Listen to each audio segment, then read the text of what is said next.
Okay, nandito po kami sa Chamber D. Pasensya na talaga kasi wala kayong makikita at dahil nasa loob kami ng kuweba. Ayan po, diniflash ito na Ate Virginia.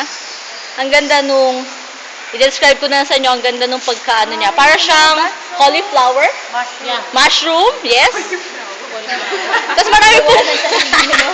marami pong bat sa taas, kaya don't say ah. So, yung amoy dito, amoy poop lang. Ayan o, batso. Don't say ah nga eh. Bakit? Pag nagpupuyat, Yun yung Ayan po. bibitinan nila yung mga team. Sorry, tita.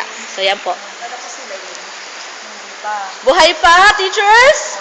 Yeah. Buhay pa, tuwing! Buhay na buhay. Yes! So, buhay na buhay pa po kami. Ganda. Ito ang totoong adventure. Yes. Yeah. Sulit. Sobrang sulit. Yes. Naman dito. Ayun, sa gilid. Tingnan niyo yung Sulit taas. po ito, Solid sulit. na solid. Sorry, yan.